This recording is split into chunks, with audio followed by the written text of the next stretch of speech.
CM DK Shivakumar ನೇತೃತ್ವದಲ್ಲಿ ಇವತ್ತು ಸಚಿವ ಸಂಪುಟ ಸಭೆ ನಡೆಯಿತು. ಸಭೆಯಲ್ಲಿ ಹಲವು ಮಹತ್ವದ ವಿಷಯಗಳ ಬಗ್ಗೆ ಚರ್ಚಿಸಲಾಗಿದೆ. ಜನರ ಸಮಸ್ಯೆಗಳಿಗೆ ಸಚಿವರಿಂದ ಸ್ಪಂದನೆ, ಕುಡಿಯುವ ನೀರು ಸಮಸ್ಯೆ ಬಗೆಹರಿಸುವುದು, 400 ಹೊಸ ಬಸ್ಗಳ ಖರೀದಿ ಸೇರಿದಂತೆ ಹಲವು ವಿಚಾರಗಳ ಬಗ್ಗೆ ಕ್ಯಾಬಿನೆಟ್ನಲ್ಲಿ ಚರ್ಚೆ ನಡೆದಿದೆ. ಕ್ಯಾಬಿನೆಟ್ ಸಭೆ ಬಳಿಕ ಮಾತನಾಡಿದ ಸಿಎಂ, ಜನರು ಸಮಸ್ಯೆಗಳಿಗೆ ಸ್ಪಂದಿಸಬೇಕು. ಸಮಸ್ಯೆ ಇರುವಾಗ ನಾವು ಏನಾದರೂ ನ್ಯಾಯ ಕೊಡೋಕೆ ಸಾಧ್ಯನಾ ಅನ್ನೋದು ಮುಖ್ಯ. ನಾವು ಪ್ರಜಾಸೇವೆ ಇಲಾಖೆ ಹೊಸ ಖಾತೆ ಸೃಷ್ಟಿಸಿ ಹೊಸ ಮಿನಿಸ್ಟರ್ ನಿಯೋಜಿಸ್ತಾ ಇದ್ದೀವಿ. ಎಲ್ಲ ಜಿಲ್ಲಾ ಮಂತ್ರಿಗಳು 224 ಕ್ಷೇತ್ರಗಳಿಗೂ ಹೋಗಿ ಸಭೆಗಳನ್ನು ನಡೆಸಬೇಕು. ವಾರಕ್ಕೆ 1 ಶಾಸಕರ ಜೊತೆಗೂಡಿ ಜನಸ್ಪಂದನ ಸಭೆ ಮಾಡಬೇಕು ಅಂತ ಹೇಳಿದರು. ಬಿಡದಿ ಟೌನ್ಶಿಪ್ ಯೋಜನೆ ಬಗ್ಗೆಯೂ ಸಿಎಂ ಮಾತನಾಡಿದ್ದು, ಎಚ್ಡಿಕೆ ಯಡಿಯೂರಪ್ಪ ಮಾಡಿದ ಯೋಜನೆಯನ್ನೇ ನಾನು ಮುಂದುವರಿಸಿಕೊಂಡು ಹೋಗಿದ್ದೇನೆ ಅಷ್ಟೇ. ಡಿನೋಟಿಫೈ ಮಾಡಿ ನಾನು ಜೈಲಿಗೆ ಹೋಗಲು ತಯಾರಿಲ್ಲ ಅಂತ ಹೇಳಿದರು. ಕುಮಾರಸ್ವಾಮಿ ಅವರು ಏನು ನೋಟಿಫಿಕೇಶನ್ ಮಾಡಿದ್ರು, ಯಡಿಯೂರಪ್ಪನವರು ಏನು ಮುಂದುವರಿಸಿದ್ರು, ಅದನ್ನು ಮುಂದುವರಿಸ್ತಾ ಇದ್ದೀವಿ. ಹೊರತು ನಾವೇನು ವಸ್ತು ಮಾಡ್ತಾಯಿಲ್ಲ. ಈಗ ಬಿಡದಿ ಇಂಡಸ್ಟ್ರಿಯಲ್ ಲೇಔಟ್ ಆಗಿದೆ. ಯಾರು ಅದನ್ನು ಅಕ್ವಿಷನ್ ಮಾಡಿದವರು? ಯಾರ್ದದು? ಈಗಿರುವಂಥ 9,000 ಎಕರೆಯಲ್ಲಿ 1,000 ಎಕರೆ ಜಗದೀಶ್ ಶೆಟ್ಟರ್ ಅವರೆಲ್ಲ ಸೇರಿ ಅಕ್ವಿಷನ್ ಮಾಡ್ಕೊಳ್ಳಿಲ್ವೇ? ಆ ರೈತರು ಅವರ ರೈತರಲ್ವೇ? ಇದು ರಾಜಕಾರಣಕ್ಕೋಸ್ಕರ ಅವ್ರು ಮಾಡ್ತಾ ಇದ್ದಾರೆ. ಈಗ ಹೊಸ ಇಂಡಸ್ಟ್ರೀಸ್ ಬರಬೇಕು ಅಂತ ಹೇಳ್ತಾ ಇದ್ದಾರೆ. ಅವ್ರು ಇಂಡಸ್ಟ್ರೀಸ್ ಮಿನಿಸ್ಟರ್ ಇದ್ದಾರೆ.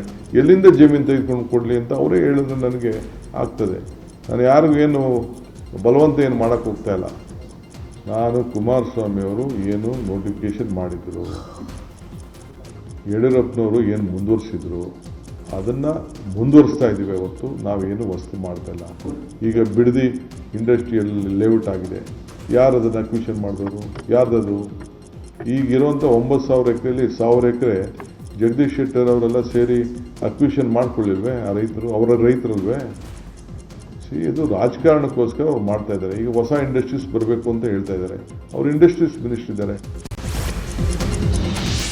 ಬಿಡದಿ ಟೌನ್ಶಿಪ್ ಯೋಜನೆ ವಿಚಾರವಾಗಿ ಕೇಂದ್ರ ಸಚಿವ ಎಚ್ ಡಿ ಕುಮಾರಸ್ವಾಮಿ ಪ್ರತಿಕ್ರಿಯೆ ಕೊಟ್ಟಿದ್ದಾರೆ. ರೈತರಿಗೆ 2,30,00,000 ಚೆಕ್ ಕೊಟ್ಟು ಟೆಂಪ್ಟ್ ಮಾಡಿದ್ದಾರೆ. 20 ವರ್ಷಕ್ಕೆ 2 ಕೋಟಿ FD ಇಟ್ಟರೆ ಒಂದು 40 ಲಕ್ಷ ಸಿಗ್ಬೋದು. ಆದರೆ ಜಮೀನನ್ನು ಹಾಗೆ ಇಟ್ಕೊಂಡ್ರೆ 20 ಕೋಟಿ ಆಗುತ್ತೆ. ವಿಧಾನಸಭೆಯಲ್ಲಿ ಇವರೆಲ್ಲ ಏನೇನು ಮಾತಾಡಿದ್ರು ತರಿಸ್ಕೊಂಡು ನೋಡ್ಲಿ ಅಂತ ಕಾಂಗ್ರೆಸ್ ವಿರುದ್ಧ HDK ಗುಡುಗಿದ್ದಾರೆ. ಬಿಡದಿ ಪ್ರಾಜೆಕ್ಟಿನ ವಿಷಯದಲ್ಲಿ ಏನು ಹೇಳಿದ್ದೇನೆ, ವಿಧಾನಸಭೆಯ ಕಲಾಪದಲ್ಲಿ ದಾಖಲಾತಿ ಇದೆ. ನಾನು ಅವತ್ತೇನು ಹೇಳಿದ್ದೀನಿ ಅಂತ. ಈಗ ರೈತರು ಚೆಕ್ ಇಸ್ಕೊತಾ ಇದ್ದಾರೆ ಸರ್. ಹೋಗಿ ಯಾರೋ 2-4 ಜನ ತಗೊಳ್ಳೋದನ್ನೇ ದೊಡ್ಡದು, ಏನು ದೊಡ್ಡ ಪ್ರಚಾರ ಮಾಡ್ಕೊಂಡು ತೋರಿಸ್ತಾವ್ರಲ್ಲ. ಬರೀ ನೆನ್ನೆ 7 ಜನಕ್ಕೆ ಯಾಕೆ ಕೊಟ್ಟರು ಚೆಕ್ನ? ಅದು ಶಾಸಕನ ಕಳಿಸಿ ಎಲ್ಲಾದರೂ ಚೆಕ್ ಕೊಡೋದು ಉಂಟಾ? ಆ 2,30,00,000 ಚೆಕ್ ತಗೊಂಡ್ರೆ 20 ವರ್ಷಕ್ಕೆ ಅವ್ರಿಗೆ ಎಷ್ಟು ದುಡ್ಡು ಸಿಗ್ಬೋದು? ಬಡ್ಡಿ ಬ್ಯಾಂಕಲ್ಲಿ ಇಟ್ಟರೆ ರಿಸರ್ವ್ ಇದನ್ನು FDಗಿಟ್ಟು ಒಂದು 40 ಲಕ್ಷ 50 ಲಕ್ಷ ಸಿಗ್ಬೋದು. ಅದೇ ಲ್ಯಾಂಡನ್ನು ಹಾಗೇ ನೀವು ಇಟ್ಕೊಂಡ್ರೆ ಈಗ 2,20,00,000 50 ಲಕ್ಷ ಏನು ಕೊಡ್ತೀವಿ ಅಂತಾರೆ, ಅದು 20 ಕೋಟಿ ಆಗುತ್ತೆ ಆ ಲ್ಯಾಂಡಿನ. ಗ್ಯಾರಂಟಿ ಯೋಜನೆಗಳಿಗೆ ಹೊಸ ಅರ್ಜಿ ಹಾಕುವ ಅಗತ್ಯವಿಲ್ಲ. ಕೇವಲ ಪರಿಷ್ಕರಣೆಗೆ ಹೆಚ್ಚುವರಿ ದಾಖಲೆ ನೀಡಿದರೆ ಸಾಕು ಅಂತ ಸಿಎಂ ಡಿಕೆ ಶಿವಕುಮಾರ್ ಹೇಳಿದ್ದಾರೆ. ಹಾಗೆ ಕರ್ನಾಟಕದ ವೋಟರ್ ಐಡಿ ಇದ್ದವರಿಗೆ ಮಾತ್ರ ಗ್ಯಾರಂಟಿ ಖಚಿತ, ವೋಟರ್ ಐಡಿ ಇಲ್ಲದವರಿಗೆ ಕೊಡಲ್ಲ ಅಂತ ಸಿಎಂ ಸ್ಪಷ್ಟವಾಗಿ ಹೇಳಿದ್ದಾರೆ. ಗೃಹಲಕ್ಷ್ಮಿಗೆ ವೋಟರ್ ಐಡಿ ಕಡ್ಡಾಯ ವಿಚಾರವಾಗಿ ಮೈಸೂರಲ್ಲಿ ಮಹಿಳೆಯರು ಮಾತನಾಡಿದ್ದು, ದಾಖಲೆ ಕೇಳಿದ್ರೆ ಕೊಡ್ತೀವಿ. ಕಳೆದ 3 ತಿಂಗಳಿನಿಂದ ಗೃಹಲಕ್ಷ್ಮಿ ಹಣ ಬಂದಿಲ್ಲ. ಕಾನೂನು ಎಲ್ಲರಿಗೂ ಒಂದೇ ಅಲ್ವಾ? ಸಿದ್ದರಾಮಯ್ಯ ಸಿಎಂ ಆಗಿದ್ದಾಗ ಎಲ್ಲರಿಗೂ ಗೃಹಲಕ್ಷ್ಮಿ ಕೊಟ್ಟಂಗೆ ಈಗಲೂ ಕೊಡ್ಲಿ, ಆದಷ್ಟು ಬೇಗ ಹಣ ಬರಲಿ ಅಂತ ಮಹಿಳೆಯರು ಹೇಳಿದ್ದಾರೆ. ಇಲ್ಲ, ಬರ್ತಿಲ್ಲ. 2 ತಿಂಗಳಿಂದ ಬರ್ತಾರೆ. ಬರ್ತಿತ್ತು ಕರೆಕ್ಟಾಗಿ. ಈಗ ಅವ್ರು ಕೇಳಿದಾಗ ನಾವು ಕೊಡಲೇಬೇಕಲ್ವಾ? ಅದನ್ನು ಕೊಡಬೇಕು. ಈಗ ಮೊದಲ ಅದು ಬರ್ತಿತ್ತಲ್ವ, ಅದು ಹಂಗೆ ರನ್ನಿಂಗಲ್ಲಿದ್ದರೆ ಅದು ಒಂಥರ ಚೆನ್ನಾಗಿರ್ತಿತ್ತು. ಈಗ ಮತ್ತೆ ಅಳೆದಾಡಬೇಕು ಅಷ್ಟೇ. ಸಮಸ್ಯೆಗಳು ಕೆಲಸಗಳಿಗೆ ಹೋಗ್ತೀವಿ, ಎಷ್ಟೊತ್ತು ಬರ್ತೀವಿ ಗೊತ್ತಾಗಲ್ಲ. ಅದು ತಗೊಂಡೋಗಿ ನಿಂತ್ಕೋಬೇಕು. ಕ್ಯೂ ತುಂಬ ಹಿಂಸೆ ಆಗುತ್ತೆ ಸರ್. ವೋಟರ್ ಐಡಿ ಕೊಡಿ ಅಂದರೆ ವೋಟರ್ ಐಡಿ ಕೊಡ್ತೀವಿ, ಅರ್ಜಿ ಹಾಕಂದ್ರೆ ಅರ್ಜಿ ಹಾಕ್ತೀವಿ ಅಷ್ಟೇ. ಹೊಸ್ದಾಗಿ ಮಾಡೋದೇನು ಬೇಡಿ ಸರ್. ಹೊಸ್ದಾಗಿ ಎದ್ರಿಗೋಸ್ಕರ ಮಾಡಬೇಕು? 5 ವರ್ಷ ಏನು ಹೇಳಿದ್ರೆ 5 ವರ್ಷ ಏನು ನಡೆದಿದೆ ಅದನ್ನೇ ಮಾಡಲಿ. ಅದಕ್ಕೆ ಬಿಟ್ಟು ಏನು ಬೇಕಾಗಿಲ್ಲ. ಹೊಸ್ದಾಗಿ ಕಾನೂನು ಈಗ DKC ಹೊಸ್ದಾಗಿ ಬಂದನ್ನೋದು ಹೊಸ್ದಾಗಿ ಮಾಡ್ಬೇಕಂತೇನಿಲ್ಲ, ರೂಲ್ಸ್ ಏನಿಲ್ಲಲ್ಲ. ಸಿದ್ದರಾಮಯ್ಯ ಏನು ಮಾಡೋಣ 5 ವರ್ಷ ತನಕ ಅದೇ ಮಾಡಲಿ ಕಂಟಿನ್ಯೂ. ಬಡ್ರ ಹೊಟ್ಟೆ ಮ್ಯಾಗ ಬಡಿತಾರೆ ಹೊರತು ದೌಳರು ಯಾರೂ ಸಾಯಲ್ಲ, ಬಡ್ರ ಸಾಯ್ತಾರೆ ಅಷ್ಟೇ. 3 ತಿಂಗಳಿಂದ ಬಂದಿಲ್ಲ. ಆಯಿತು ಕೊಡ್ತೀವಿ. ಹಿಂಗೆ ಹೆಂಗೆ ಬರ್ತಿತ್ತು ಹಂಗೆ ಕೊಡಿ ಅನ್ನೋದು ಅಷ್ಟೇ, ಇನ್ನೇನಿಲ್ಲ.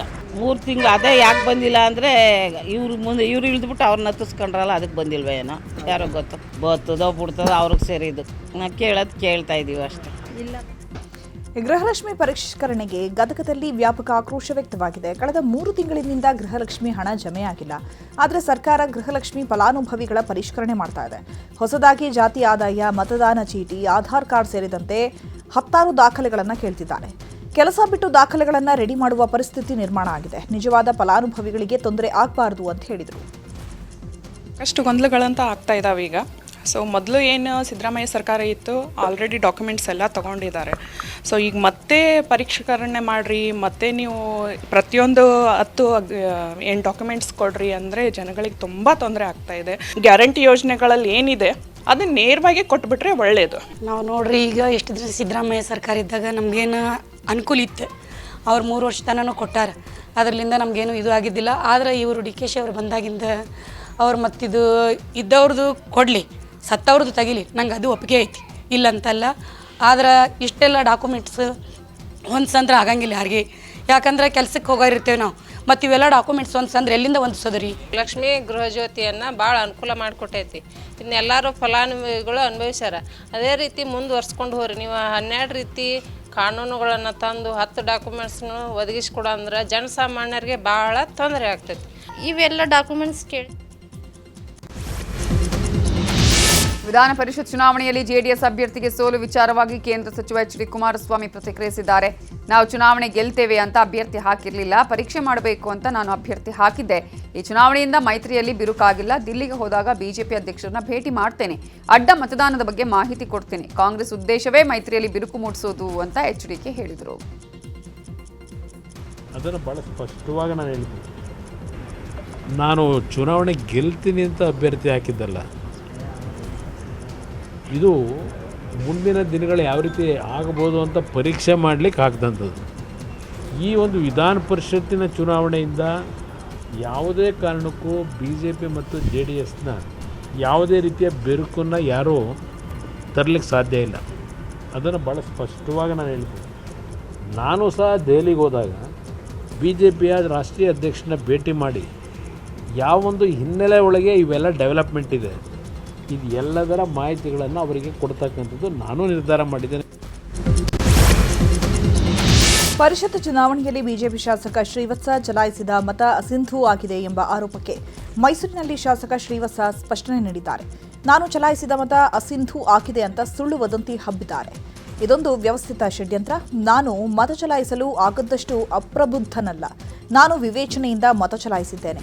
ನನ್ನ ವಿರುದ್ಧ ನನ್ನ ಪಕ್ಷದವರೇ ಪಿತೂರಿ ನಡೆಸಿದ್ದಾರೆ ಅಂತ ವಾಗ್ದಾಳಿ ನಡೆಸಿದ್ದಾರೆ. ಇನ್ನು ಬಿಜೆಪಿ ಶಾಸಕರ ಅಡ್ಡ ಮತದಾನವನ್ನ ಪತ್ತೆ ಹಚ್ಚುತ್ತೇವೆ ಅಂತ ಸಂಸದ ಯದುವೀರ್ ಹೇಳಿದ್ದಾರೆ.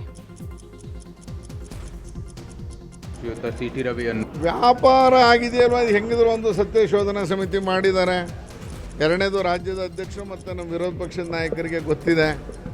ಭಾಳ ಆಶ್ಚರ್ಯ ಅಂದರೆ ಇವತ್ತು ಏನು ಇನ್ವ್ಯಾಲಿಡ್ ಅಸಿಂಧು ಮತದ ಇದರಲ್ಲಿ ನನ್ನ ಹೆಸರನ್ನು ತಳುಕಾಕುವಂಥದ್ದು ಇವತ್ತಿನ ಪತ್ರಿಕೆಯಲ್ಲಿ ಆಗಿದೆ. ಈಗಾಗಲೇ ರಾಜ್ಯಕ್ಕೆ ಮಾತಾಡಿದ್ದೀನಿ, ಚುನಾವಣಾಧಿಕಾರಿಗೆ ಮಾತಾಡಿದ್ದೀನಿ. ಅವರಿಗೆ ಅಸಿಂಧು ಆಗಿದ್ದಕ್ಕೆ ಶ್ರೀವತ್ಸ ಅಸಿಂಧು ಮಾಡಿದ್ದಾರೆ ಅನ್ನೋದಕ್ಕೆ ಸಿಕ್ಕಂಥ ದಾಖಲೆಗಳೇನು, ಅಸಿಂಧು ಮಾಡುವಷ್ಟು ಏನು ಅಪ್ರಜ್ಞಾ ಏನೋ ನಾನು ಆ ಥರದ ಅಲ್ಲ. ಆದರೆ ಯಾಕೆ ಬಂದು ಇನ್ನು ಸತ್ಯಶೋಧನೆ ಒಂದು ವರದಿಗಾಗಿ ಶ್ರೀಯುತ CT ರವಿಯನ್ನು ನೇತೃತ್ವದಲ್ಲಿ ಅದನ್ನ ಒಂದು ವರದಿ ನೀಡೋದಕ್ಕೆ ಇವತ್ತು ಸೂಚಿಸಲಾಗಿದೆ. ವರದಿ ನೀಡಿದ ನಂತರ ಕೇಂದ್ರಕ್ಕೆ ಹೋಗ್ಬಿಟ್ಟು ಏನು ಕ್ರಮ ತಗೋಬೇಕಾಗಿದೆ ಅದು ತಗೋತಾರೆ. ಭಾಳ ಗಂಭೀರವಾದಂಥ ರೀತಿಯಲ್ಲಿ ಪರಿಗಣಿಸೋದಕ್ಕೆ ಇವತ್ತು ಸೂಚನೆಯನ್ನು ಕೊಟ್ಟಿದ್ದಾರೆ ರಾಜ್ಯ. ಉಚ್ಚಾಟಿತ ಶಾಸಕ ಬಸನಗೌಡ ಪಾಟೀಲ್ ಯತ್ನಾಳ್ ಪರ ಕುಮಾರ್ ಬಂಗಾರಪ್ಪ ಬ್ಯಾಟಿಂಗ್ ಮಾಡಿದ್ದಾರೆ. ಉಚ್ಚಾಟನೆ ಮಾಡಿದ್ರು ಬಿಜೆಪಿ ಪರ ಯತ್ನಾಳ್ ಮತದಾನ ಮಾಡಿದ್ದಾರೆ. ಯತ್ನಾಳ್ ಪಕ್ಷಕ್ಕೆ ನಿಷ್ಠಾವಂತ ಆಗಿದ್ದಾರೆ. ಅವರ ತಪ್ಪನ್ನ ಮನ್ನಿಸುವ ಕೆಲಸ ಆಗಬೇಕು. ಅವರನ್ನ ಪಕ್ಷಕ್ಕೆ ವಾಪಸ್ ಕರೆತಂದು ವಿಪಕ್ಷ ನಾಯಕರನ್ನಾಗಿ ಮಾಡಬೇಕು ಅಂತ ಕುಮಾರ್ ಬಂಗಾರಪ್ಪ ಒತ್ತಾಯಿಸಿದ್ದಾರೆ.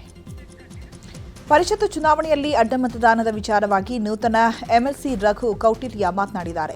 ಯಾರೋ ಕೆಲವರು ಮಾಡಿದ್ದಕ್ಕೆ ಎಲ್ಲರನ್ನ ದೂಷಿಸೋದು ಸರಿಯಲ್ಲ. ಅಡ್ಡ ಮತದಾನ ಮಾಡಿರುವ ಶಾಸಕರ ಪತ್ತೆಗೆ ಸತ್ಯಶೋಧನಾ ಸಮಿತಿ ರಚನೆ ಮಾಡಿದ್ದಾರೆ. ಈ ಹಿಂದೆ ಕಾಂಗ್ರೆಸ್ನಲ್ಲೂ ಅಡ್ಡ ಮತದಾನ ಆಗಿದೆ. ಮುಂದಿನ ದಿನಗಳಲ್ಲಿ ಕಾಂಗ್ರೆಸ್ನಲ್ಲಿ ಅಸಲಿ ಆಟ ಶುರುವಾಗುತ್ತೆ ಅಂತ ಹೇಳಿದರು.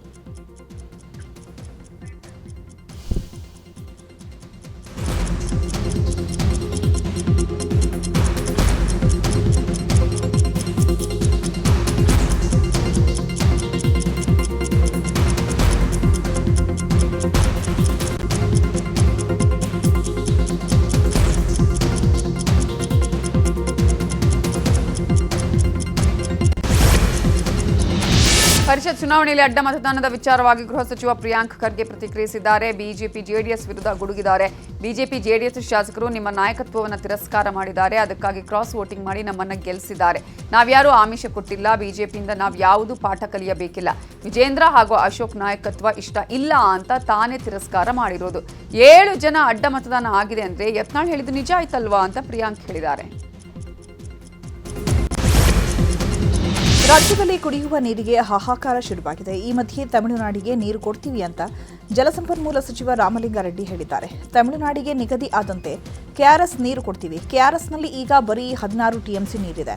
ನಮಗೆ ಎಷ್ಟು ನೀರು ಬೇಕೋ ಅಷ್ಟು ಇಟ್ಕೊಳ್ಳೋಣ. ತಮಿಳುನಾಡಿನ ಪಾಲು ನೀರು ಬಿಡೋಣ ಅಂತ ಸಚಿವರು ಹೇಳಿದ್ದಾರೆ. ಇವತ್ತು ಮಧ್ಯಾಹ್ನ ಮಹಾರಾಷ್ಟ್ರಕ್ಕೆ ತೆರಳುತ್ತಾ ಇರುವಂತಹ ಸಿಎಂ ಡಿಕೆಶಿ ಮಹಾರಾಷ್ಟ್ರ ಸಿಎಂ ದೇವೇಂದ್ರ ಫಡ್ನವೀಸ್ ಭೇಟಿಯಾಗುವ ಸಾಧ್ಯತೆ ಇದೆ. ಕೃಷ್ಣಾ ಜಲಾಶಯಕ್ಕೆ ನೀರು ಬಿಡುಗಡೆಗೆ ಸಂಬಂಧಪಟ್ಟಂತೆ ಮಹಾರಾಷ್ಟ್ರ ಸಿಎಂ ಬಳಿ ಡಿಕೆಶಿ ಮನವಿ ಮಾಡಿದ್ದಾರೆ. ಮಳೆ ಕೊರತೆಯಿಂದ ಮೈಸೂರು ಕಬಿನಿ ಡ್ಯಾಂನಲ್ಲಿ ನೀರು ಖಾಲಿಯಾಗಿದೆ. ಪ್ರಸ್ತುತ ಡ್ಯಾಂನಲ್ಲಿ 5.17 ಟಿಎಂಸಿ ನೀರು ಇದೆ. ಜಲಾಶಯಕ್ಕೆ ಒಳಹರಿವು 1488 ಕ್ಯೂಸೆಕ್ ಇದೆ. ಮಳೆ ಅಭಾವದ ಹಿನ್ನೆಲೆ ಹೊರಹರಿವು ಸಂಪೂರ್ಣ ಸ್ಥಗಿತಗೊಳಿಸಲಾಗಿದೆ. ಸಚಿವ ಸ್ಥಾನಕ್ಕಾಗಿ ಸಚಿವ ಆಕಾಂಕ್ಷಿಗಳು ದುಂಬಾಲು ಬಿದ್ದಿದ್ದಾರೆ. ಇವತ್ತು ಬೆಳಗ್ಗೆ ವಿಧಾನಸೌಧಕ್ಕೆ ಆಗಮಿಸಿದಂತಹ ಸಿಎಂ ಡಿಕೆ ಶಿವಕುಮಾರ್ ಅವರ ಕಾಲಿಗೆ ಸಚಿವ ಆಕಾಂಕ್ಷಿಗಳು ನಮಸ್ಕರಿಸಿದ ಘಟನೆ ನಡೆಯಿತು. ಶಾಸಕರಾದ ಅಭಯ ಪ್ರಸಾದ್, ಬೇಳೂರು ಗೋಪಾಲಕೃಷ್ಣ ಡಿಕೆಶಿಯ ಕಾಲು ಮುಟ್ಟಿ ನಮಸ್ಕಾರ ಮಾಡಿದರು. ರಾಜ್ಯದಲ್ಲಿ ಅನಿವಾಸಿ ಭಾರತೀಯ ಇಲಾಖೆ ಸ್ಥಾಪನೆಗೆ ರಾಜ್ಯ ಸರ್ಕಾರ ಮುಂದಾಗಿದೆ. ಈ ಕುರಿತು ಇವತ್ತು ಅನಿವಾಸಿ ಭಾರತೀಯ ಸಂಸ್ಥೆಗಳ ಮುಖ್ಯಸ್ಥರ ಜೊತೆ ಸಿಎಂ ಸಭೆ ಮಾಡಿದ್ದಾರೆ. ತಮಿಳುನಾಡು, ಕೇರಳ, ಪಂಜಾಬ್ ಮಾದರಿ ಅನಿವಾಸಿ ಭಾರತೀಯ ಇಲಾಖೆ ರಚನೆಗೆ ಸರ್ಕಾರ ಪ್ಲಾನ್ ಮಾಡಿದೆ. ಸಭೆಯಲ್ಲಿ ಜಾಗತಿಕ ಅನಿವಾಸಿ ಕನ್ನಡ ಮೂಲ ನಿವಾಸಿಗಳ ನಿಯೋಗ, ರೊನಾಲ್ಡೋ ಕೊಲಾಸೋ ಸೇರಿದಂತೆ ನಾನಾ ದೇಶಗಳ ಪ್ರತಿನಿಧಿಗಳು, ಆಹಾರ ಸಚಿವ ಕೆಎಚ್ ಮುನಿಯಪ್ಪ ಭಾಗಿಯಾಗಿದ್ದರು. ಪರಿಷತ್ ಚುನಾವಣೆಯಲ್ಲಿ ಬಿಜೆಪಿ ಶಾಸಕರಿಂದ ಅಡ್ಡ ಮತದಾನ ವಿಚಾರವಾಗಿ ಆತ್ಮವಿಮರ್ಶೆ ಮಾಡಿಕೊಳ್ಳುವಂತೆ ಮಾಜಿ ಕೇಂದ್ರ ಸಚಿವ ಭಗವಂತ ಖೂಬಾ ಪತ್ರ ಬರೆದಿದ್ರು. ಪತ್ರದಲ್ಲಿ ಲೋಕಸಭಾ ಚುನಾವಣೆಯಲ್ಲಿ ಪಕ್ಷದ ಅಧಿಕೃತ ಅಭ್ಯರ್ಥಿಗಳ ವಿರುದ್ಧವೇ ಕೆಲಸ ಮಾಡಿದವರ ವಿರುದ್ಧವೂ ಕ್ರಮ ಆಗಿಲ್ಲ ಅಂತಾನೂ ಖೂಬಾ ಉಲ್ಲೇಖಿಸಿದ್ರು. ಈ ಬೆಳವಣಿಗೆ ಮಧ್ಯೆ ಶಾಸಕ ಶರಣು ಸಲಗಾರ್ ಮಾತಾಡಿದ್ದಾರೆ ಎನ್ನಲಾದ ವಿಡಿಯೋ ವೈರಲ್ ಆಗಿದೆ. ಭಗವಂತ ಖೂಬಾಗೆ ಮನೆಯನ್ನು ಕೂರಿಸಿದ ಗಂಡು ಮಗ ನಾನೇ ಇದ್ದೀನಿ ಅಂತ ಆಡಿಯೋದಲ್ಲಿ ಹೇಳಲಾಗಿದೆ. ಬೆಂಗಳೂರಿನ ಮಡಿವಾಳ ವ್ಯಾಪ್ತಿಯಲ್ಲಿ ಪೊಲೀಸ್ ಇನ್ಸ್ಪೆಕ್ಟರ್ನಿಂದ ನಡೆದ ರಾಬರಿ ಪ್ರಕರಣಕ್ಕೆ ಟ್ವಿಸ್ಟ್ ಸಿಕ್ಕಿದೆ. ರಾಬರಿಗಾಗಿ 3 ದಿನಗಳಿಂದ ಪ್ಲಾನ್ ನಡೆದಿತ್ತು. ಬಿಟ್ಕಾಯಿನ್ನಲ್ಲಿ ಹೂಡಿಕೆ ಮಾಡಿಸುವುದಾಗಿ ಕೇರಳ ಮೂಲದ ಯುವಕರನ್ನ ಕರೆಸಿ ಅವರಿಂದ ರಾಬರಿ ಮಾಡಿಸಿರುವುದು ಬಯಲಾಗಿದೆ. ಇನ್ಸ್ಪೆಕ್ಟರ್ ಮಹೇಶ್ ಕನಕಗಿರಿಗೆ ಇಂಡೋನೇಷ್ಯಾದಲ್ಲಿರುವ ನವೀನ್ ಮೂಲಕ ಕೇರಳ ಮೂಲದ ಯುವಕರ ಪರಿಚಯ ಆಗಿತ್ತು. ಜೂನ್ 15ರಂದು ಕೇರಳದಿಂದ ಬೆಂಗಳೂರಿಗೆ ಜುನೀಶ್ ಸಫೀರ್ ಬಂದಿದ್ರು. ರಾಬರಿಗೂ ಮುನ್ನ 2 ಬಾರಿ ಶಾಹೀನ್ ಎಂಬಾತನನ್ನ ಈ ಇಬ್ಬರು ಭೇಟಿಯಾಗಿದ್ರು. ಈ ವೇಳೆ 10 ಲಕ್ಷ ಹಣ ಮಾತ್ರ ತೆಗೆದುಕೊಂಡು ಹೋಗಿದ್ರು. 10 ಲಕ್ಷ ಆಗಲ್ಲ, 20 ಲಕ್ಷ ಇದ್ರೆ ಮಾತ್ರ ಬನ್ನಿ ಅಂತ ಶಾಹೀನ್ ಹೇಳಿದ್ದ. ಇನ್ನು ಮಡಿವಾಳದ ವೆಸ್ಟರ್ನ್ ಕೀ ಹೋಟೆಲ್ಗೆ 20 ಲಕ್ಷ ಹಣದ ಜೊತೆಗೆ ಬಂದಿದ್ರು ಜುನೀಶ್ ಸಫೀರ್. ರೂಮ್ ನಂಬರ್ 412ರಲ್ಲಿ ಹಣ ಎಣಿಸಲಾಗ್ತಾ ಇತ್ತು. ಈ ಕುಪೇಂದ್ರ ರೆಡ್ಡಿ ಮತ್ತು ಟೀಮ್ ರೂಮ್ಗೆ ಎಂಟ್ರಿ ಕೊಟ್ಟು ಹಣ ರಾಬರಿ ಮಾಡಿಸಿದ್ದಾರೆ. ಹೋಟೆಲ್ ಹೊರಗೆ ಜೀಪ್, ಒಳಗೆ ಕೂತು ಇನ್ಸ್ಪೆಕ್ಟರ್ ಮಹೇಶ್ ಕನಕಗಿರಿ ಹ್ಯಾಂಡಲ್ ಮಾಡಿದ್ದ. ಈ ಸಂಬಂಧ ಮಹೇಶ್ ಕನಕಗಿರಿ ಹಾಗೂ ಇತರೆ ಆರೋಪಿಗಳ ಪಾತ್ರದ ಬಗ್ಗೆ ಪೊಲೀಸರು ತನಿಖೆ ಮುಂದುವರೆಸಿದ್ದಾರೆ. ಊಟಕ್ಕಿಂತ ಹೋಟೆಲ್ ಬಳಿ ನಿಂತಿದ್ದ ಜೋಡಿ ಮೇಲೆ ನೈತಿಕ ಪೊಲೀಸ್ಗಿರಿ ನಡೆದಿದೆ. ಹುಬ್ಬಳ್ಳಿ ಹೊರವಲಯದ ಅಂಚನಗೇರಿ ಬಳಿ ಈ ಘಟನೆ ನಡೆದಿದೆ. 22 ವರ್ಷದ ಯುವಕ ಶರ್ವಿನ್ ಹಾಗೂ ಓರ್ವ ಯುವತಿ ಮೇಲೆ ಹಲ್ಲೆ ಮಾಡಿರುವ ಆರೋಪ ಕೇಳಿಬಂದಿದೆ. ಯುವತಿಯೊಂದಿಗೆ ನಿಂತಿದ್ದ ಶರ್ವಿನ್ ಮೇಲೆ ಹಿಂದೂಪರ ಸಂಘಟನೆ ಕಾರ್ಯಕರ್ತರು ಹಲ್ಲೆ ಮಾಡಿದ್ದಾರೆ ಎನ್ನಲಾಗಿದೆ. ಮುಸ್ಲಿಂ ಯುವಕ ಅಂತ ಭಾವಿಸಿ ಕಿಡ್ನಾಪ್ ಮಾಡಿ ಅಜ್ಞಾತ ಸ್ಥಳಕ್ಕೆ ಕರೆದೊಯ್ದು ಹಲ್ಲೆ ಮಾಡಿರುವ ಆರೋಪ ಕೇಳಿಬಂದಿದೆ. ಸತತ 6 ಗಂಟೆಗಳ ಕಾಲ ಕೊಠಡಿಯಲ್ಲಿ ಕೂಡಿ ಹಾಕಿ ಹಲ್ಲೆ ಮಾಡಿ ನಂತರ 5 ಲಕ್ಷ ಹಣಕ್ಕೆ ಬೇಡಿಕೆಯನ್ನ ಇಟ್ಟ ಆರೋಪವೂ ಇದೆ. ತೀವ್ರವಾಗಿ ಗಾಯಗೊಂಡ ಯುವಕ ಶರ್ವಿನ್ಗೆ ಹುಬ್ಬಳ್ಳಿಯ ಕಿಮ್ಸ್ ಆಸ್ಪತ್ರೆಯಲ್ಲಿ ಚಿಕಿತ್ಸೆ ನೀಡಲಾಗುತ್ತಿದೆ. ಹುಬ್ಬಳ್ಳಿ ಗ್ರಾಮೀಣ ಪೊಲೀಸ್ ಠಾಣಾ ವ್ಯಾಪ್ತಿಯಲ್ಲಿ ಈ ಘಟನೆ ನಡೆದಿದೆ.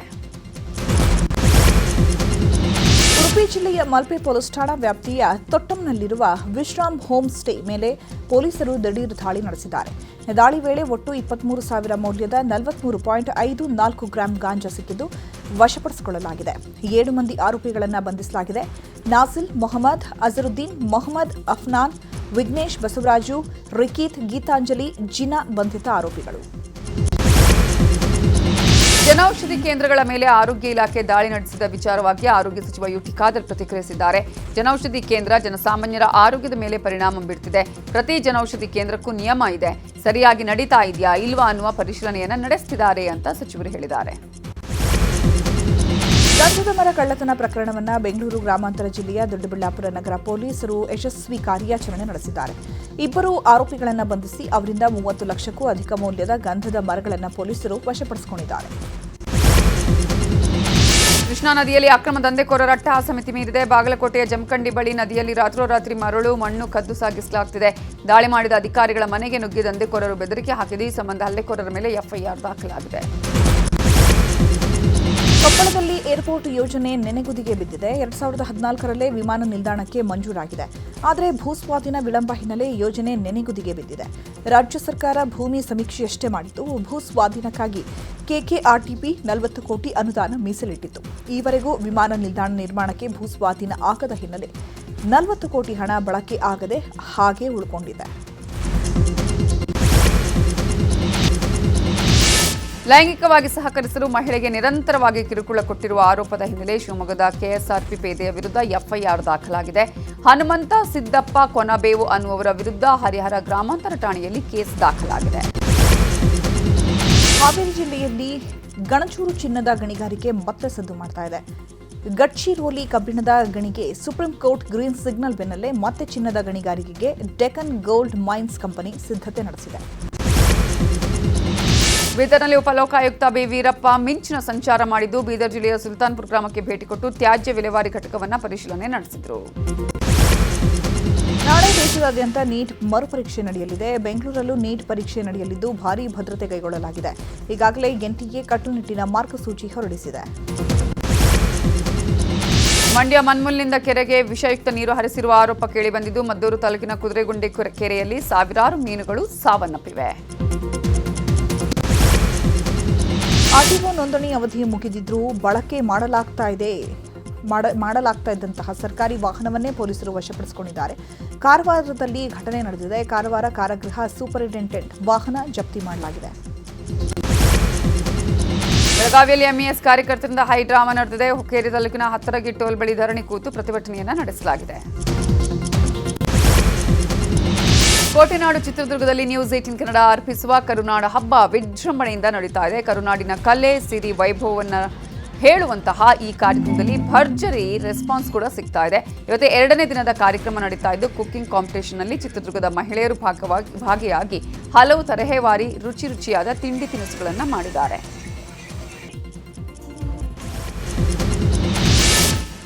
ಆರೋಗ್ಯ ಮತ್ತು ದೈಹಿಕ ಫಿಟ್ನೆಸ್ ಬಗ್ಗೆ ಜಾಗೃತಿ ಮೂಡಿಸಲು ಮೈಸೂರಿನಲ್ಲಿ ಇದೇ ಜೂನ್ 28ರಂದು ನ್ಯೂಸ್ 18 ವತಿಯಿಂದ ನಮ್ಮ ರನ್ ಮ್ಯಾರಥಾನ್ ಆಯೋಜಿಸಲಾಗಿದೆ.